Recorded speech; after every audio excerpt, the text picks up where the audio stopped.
Hello, and welcome to the module on hospice and palliative care. I will be lecturing about when a child is dying, improving palliative and end-of-life care. I am Dr. Liza Manalo from the Augusto P. Sarmiento Cancer Institute of the Medical City.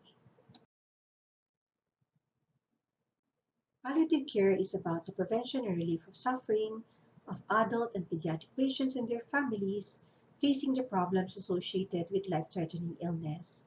These problems include physical, psychological, social, and spiritual suffering of patients and their families. The core mission of palliative care is not only the relief of suffering, but its prevention from the physical, emotional, and spiritual aspects. It's good to keep in mind that palliative care should be integrated, introduced early in the illness process. Most of the patients get referred towards the end of life, but it would be good that they are referred at the beginning of their life-threatening illness upon diagnosis, so that aside from life-extending efforts, curative efforts, everything can be done also to improve comfort and quality of life. There are 7 domains of quality palliative care. The first is this domain is to focus on the structure and process of care. This is exemplified by clarifying the goal of care. End-of-life goal setting is a key palliative care skill. Healthcare professionals need to work with the patients and their families to develop goals of care that target individual needs, values, and preferences, and this requires good communication skills. A family meeting, which is the setting for clarification of goals of care, is a discussion with the parents and all members of the child's care team to exchange information and improve communications. The child, consistent with developmental stage, can be included. These meetings provide an opportunity for family members to express and share their feelings within a safe and structured context. What could these goals of care be? One goal would be excellent symptom management to prevent both disease-related symptoms and treatment-related distress to the extent possible. When symptoms do develop, the goal then is to identify and relieve them as quickly and fully as possible while minimizing unwanted side effects. For example, when we are controlling pain with narcotic analgesics, we want to do that without unduly sedating our patients. Achieving these goals typically involve a mix of pharmacological, behavioral, and other therapies. That's why we talk about multimodal pain control.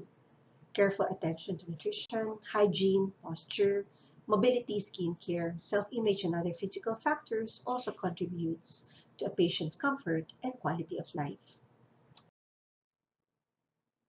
There are major physical symptoms that may be experienced by children with life-threatening medical conditions, and it's good for us to make sure that we assess each and every one of them and manage them appropriately. As far as pain control is concerned, we aim at total pain control, addressing not only the physical pain but the psychological, social, and spiritual pain as well. We should not shy away from the use of opioid analgesics such as morphine, codeine, fentanyl, and oxycodone since they are safely used in children. The important thing is to make sure that everything is calculated according to the milligram per kilogram per dose for the patients, depending on whether they are less than 6 months of age or more than 6 months of age, children or adolescent. Take note that we have here the WHO analgesic ladder, and for step 1 of the ladder, we're dealing with mild pain. We only use paracetamol, NSAIDs, adjuvant analgesics such as the antidepressants and the anticonvulsants for neuropathic pain. When the pain is already moderate, we already start using opioid analgesics, including morphine, oxycodone, and fentanyl, but at lower doses. When the pain is severe, then we definitely will be employing strong opioids, morphine, oxycodone, and fentanyl at higher doses. Paracetamol and the adjuvant analgesics will always be helpful at every stage of the ladder. And I would like to emphasize that analgesics also have to be given round the clock rather than as needed or PRN only. And it's preferable that they are given per oral by mouth, in as much as they are tolerated by the patient. There are integrative methods of pain management across developmental ages. We note here that tender loving care, music, and art will always be helpful no matter how young or old the pediatric patient is. For adolescents, 12 to 18 years of age, we can use the modalities that we also use with adults. As far as the emotional and psychological dimensions of care is concerned, we explore the child and family emotions and behavior. We make sure we tell nothing but the truth, not necessarily the truth at the outset, the complete truth, but we can reveal it to them gradually in a manner appropriate to patient's development, clinical situation, and context. We need to recognize that children too grieve, worry about their family members, and fear burdening their family. There are special issues for adolescents. Although the specifics vary with the diagnosis and stage of illness, an adolescent's life-threatening illness often limits participation with peers, both in school and socially. Physical limitations, lengthy hospitalizations, fears of venturing out in the wider world, and fears of being left behind by peers may compound their sense of loneliness and isolation. In addition, many adolescents, especially if some consequences of their illness are visible, like hair loss, they are growing thin, or maybe they have been amputated, they grapple with a sense of being damaged and deviant in the outside world. In these cases, don't hesitate to refer to the appropriate professional, psychologists, and even psychiatrists for psychotherapy so that depression and anxiety disorders are appropriately managed. Some children find an outlet for their emotions and creativity in writing poetry, stories, journals, or notes, including those notes to be read after their death. Art therapy, in the form of drawings, are, are very powerful for them to be able to express their sadness, anxiety, helplessness, loneliness, isolation, anger, and fear. The same for play techniques using puppets, dolls, stuffed animals, and storytelling. The children can talk to us through the voices of these characters. It can also provide a less threatening way than direct discussion to inform children about their condition and treatment. Music and dance will always be helpful since they make the patient calmer and they forget their troubles when they are singing and dancing. For parents who obviously would be suffering a lot, no, it's an emotional roller coaster ride of anxiety, anticipatory grief, and other turmoils. And it's necessary for us to be able to help them in these emotional and psychological dimensions. Some parents endure from the outset the news that no options exist to cure or significantly prolong their child's life. They are definitely living through a time of uncertainty. They hope that their child will be among those who will be cured, but then they face the stress of difficult decisions about how far to pursue potentially curative or life-prolonging interventions. What is important is to give them information accurately, clearly, and timely, even if only a clear statement that the situation is uncertain.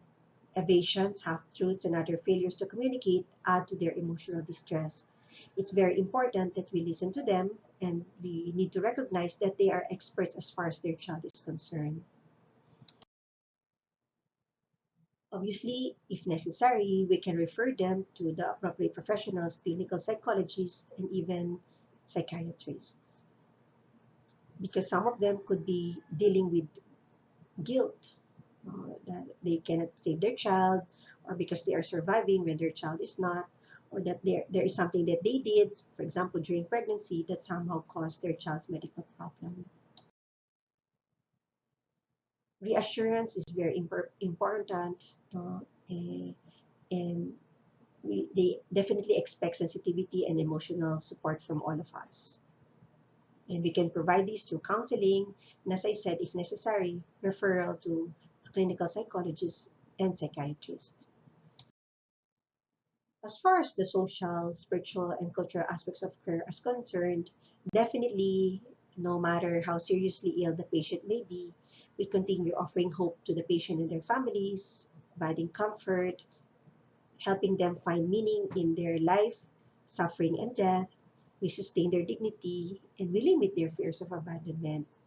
Religious rituals and practices are encouraged, referring them to the chaplain, for example, for anointing of the sick, communion and confession for those who are Catholics, calling in their pastors for those who are Christians, etc.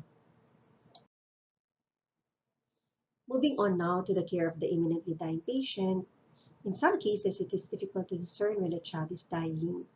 When life-sustaining treatment is deemed more harmful than beneficial, or when it is no longer desired by the patient and family, it is essential that the patient not be abandoned, but rather receive comfort-oriented treatment to prevent and relieve suffering and maximize quality of life. The child should be placed in as quiet and private a location as possible, and provision be made for the family to be present. Intensive efforts to control pain and other distressing symptoms must be made. The prognostic understanding of the patient or family should be gently explored and corrected as needed and as culturally appropriate. Bad news, such as the fact that the treatment is no longer working and the child is actually dying, should be conveyed in a manner appropriate for the patient's developmental stage and for the patient's and family's culture and history. It should be made clear that there is never an intention to hasten death, but that every effort can be made to ensure comfort at all times. When the goals of care preclude intensive life-sustaining treatment, make sure that we write appropriate orders, allow natural death, do not resuscitate, do not intubate. We can also provide guidance on the best location of care, whether at home, in the hospital, or hospice, to achieve agreed upon goals of care. There is nothing more that can be done, does not exist in the lexicon of palliative medicine. There is always something that can be done, even if it is simply to sit beside the patient and hold their hands and offer a few words of comfort and solidarity. The task of the multidisciplinary palliative care team, therefore, is to see the patient and the family through the physical and emotional stages of illness, to ease their burden along the way, to walk alongside, not to give orders from above, and simply to be there when symptoms arise, when hard questions have to be faced, when fear and loneliness threaten. To apply to the care of the chronically ill, the terminally ill, and the dying the same high standards of clinical analysis and decision making as are demanded in the care of patients expected to get well.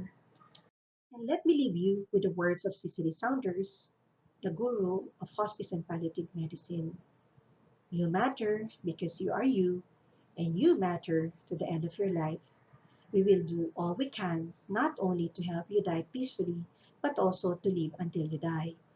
As what my patient Maxine, we call her Max, would say, live life to the max, always, every day. These are my references, and I'll be happy to answer your questions if you have any.